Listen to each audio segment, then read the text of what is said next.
Hey everyone, this is my Naruto top 20 strongest ninjas. At number 20, I have to go with Kabuto. Now, he may not eat a Kensei, but that's not really his strength. I would have to say his sage mode, his intellect, his healing power will give him that top 20 spot.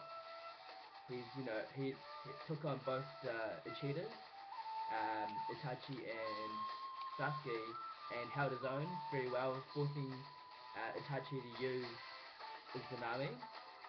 At number 19, I'm going to go with Sasori of the Sand. Now I believe he is the strongest Sand Ninja, having taken out the third Kazekage, which is considered the strongest Sand Ninja of all time. Basically, all the other Kazekages, the fourth Kazekage got killed by Orochimaru without much of a fight. I mean, it wasn't even worth a scene, so it just shows you that he wasn't much of a fighter. Gaara, very capable fighter, but he got defeated by Deidara, though he was protecting the village. He didn't really, what's the word, he hasn't shown his ability to defeat the likes of even Kakashi with his Sharingan, or his defeat, or getting hit by Sasuke. At number 18, I'd have to give it to Orochimaru. Orochimaru definitely shows the ability, he just refuses to go away. I mean, his power with the snake, now he's got Kabuto's powers that he absorbed back. He also knows, obviously, Ito Tensei. He was Sasuke's sensei, and basically our whole arc is belonging to him, as it took the third Hokage to use the Dead Demon Curse to stop him. At number 17, I would say Sasuke Uchiha. Now, I'm not hating on Sasuke, but he's a smart guy. He's got his, EMS, the Eternal Mangekyou Sharingan, but he hasn't shown his ability to completely defeat the ones coming up. At number 16, I'd have to go with A, the Raikage, the current Raikage.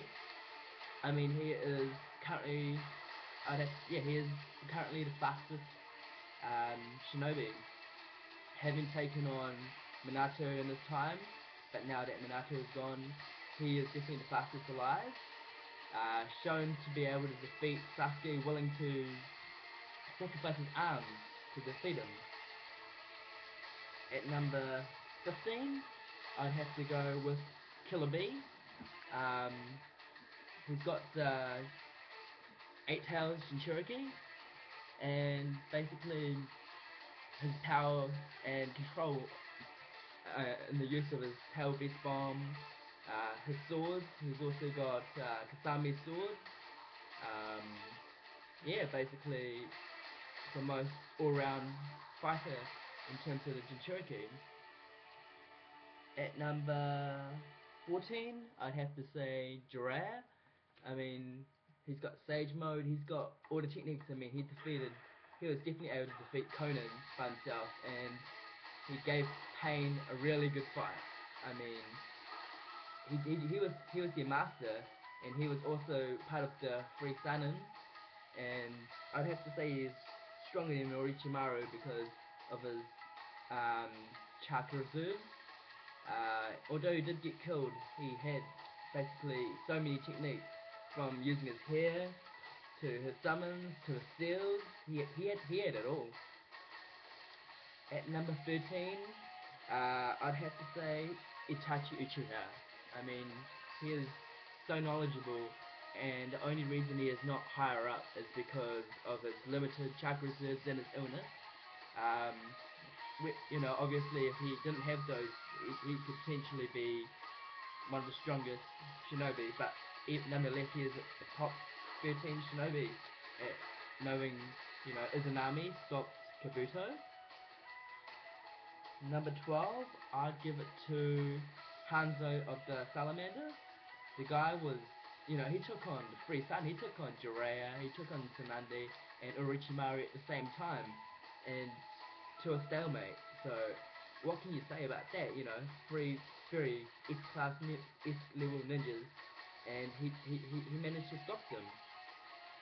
Now, he was killed by Pain, so obviously he couldn't have been higher up, and obviously when he came back he was defeated by Milkyun, but obviously by telling him his weakness, he was, you know, obviously wasn't willing to hurt the future of the shinobi. He was obviously changed. Number 11, I'd have to give it to the third Hokage, Hiruzen Sarutobi. I mean, the guy was considered, in his prime, one of the god of shinobi. He had, he had it all. I mean, the reason I put him ahead of the likes of like Jiraiya is because he is obviously the sensei. He took on first and second Hokage and Orochimaru at the same time. Because of his age, he probably would have lost, but that's not to say he was, you know, he didn't put up a really good fight against three of the, you know, top 20 ninjas, let alone, you know, obviously the first and second Hokage. And number 10, I'd give it to Izuna Uchiha. I mean, the guy was obviously Madara's brother. He had the Mangekyo Sharingan, and was always, you know, the one that would fight Tobirama. Although he got killed by Tobirama, he was definitely a very strong fighter and very capable. At number 9, I'd have to say the third Raikage. I mean, the guy was insane. The only way, he had the ultimate defense-offense strategy, and the only reason he died was because he took on the Eight Tails, and he stabbed himself by accident. So, and he took on 10,000 shinobi for 10 days, and saved, you know, his entire nation potentially. He is obviously the strongest Raikage, and I cannot see how, you know, any of the ninjas before him, you know, could have stopped them. You know, the likes of Orochimaru, Kabuto, they might have like more intellect, but how do you stop a shinobi who cannot be penetrated unless by his own hands? Number 8, I'd have to give it to Minato Namikaze. Now, the fourth Hokage was obviously a very powerful ninja with his space-time ninjutsu. Obviously the creator of the Rasengan. I couldn't put him higher because, I mean, the shinobi ahead of him are very powerful, and to defeat the Nine Tails, he sacrificed his life. Obviously, there was the fact that he had to protect his wife and Naruto, but I could see how the shinobi above him could have stopped the Nine Tails without sacrificing their lives with the dead demon seal. Number 7, I'd have to give it to, well, this is just due to recent, he's just been slipped, but Nagato Uzumaki, obviously aka Pain. The guy had, you know, 6 paths of pain, and obviously a 7th path. He had the Rinnegan, although it was given to him, the eyes, implanted into him. His power was tremendous, and he is the leader of the Akatsuki. Basically, he had, you know, taijutsu, he had summons, he had the tongue thing that, you know, could take out people's souls. He had the Chibaku Tensei. How amazing was that? And he could absorb jutsu, ninjutsu. Amazing fighter. Number 6. This was a close one, and I'd give it to Obito Uchiha. I mean, the guy, you know, he wasn't very special when he was younger, but by the age of 15, he was taking on Minato Namikaze and giving him a decent fight. He only, you know, he uses the Mangekyo to his advantage by disappearing using that time-space ninjutsu, and now he's got the Rinnegan as well. His summons, you know, he can summon the Order Jinchuriki, he knows Edo Tensei, and he's, you know, one of the main antagonists of this whole thing now. And he's telling Madara Uchiha what to say now that he's revived him. So it's amazing how powerful he is. At number 5, I'd have to give it to the title character Naruto. I mean, it was just, you know, it was quite hard, but, you know, I don't see how Naruto shouldn't be top 5, and in future, I reckon Sasuke will also come into this top 5 just because they're at a young age and they're yet to reach their potential. The same with Minato, obviously he died when he was younger, but Sasuke and Naruto definitely so much potential in top 5 now that he's been able to bring out Nine Tails, and he's got Sage mode, he's got BG mode, he's got it all. What he needs is just, I mean, the Yang Chakra. I think from Minato, now that Minato has been summoned from Edo Tensei, hopefully he'll unlock that and give the Nine Tails its full power back by unlocking the part of the chakra, that's the Yin Yang Chakra that's left in Minato, to give to Naruto, and that's when he can fully express his power. Number 4, I'd give it to Tobirama.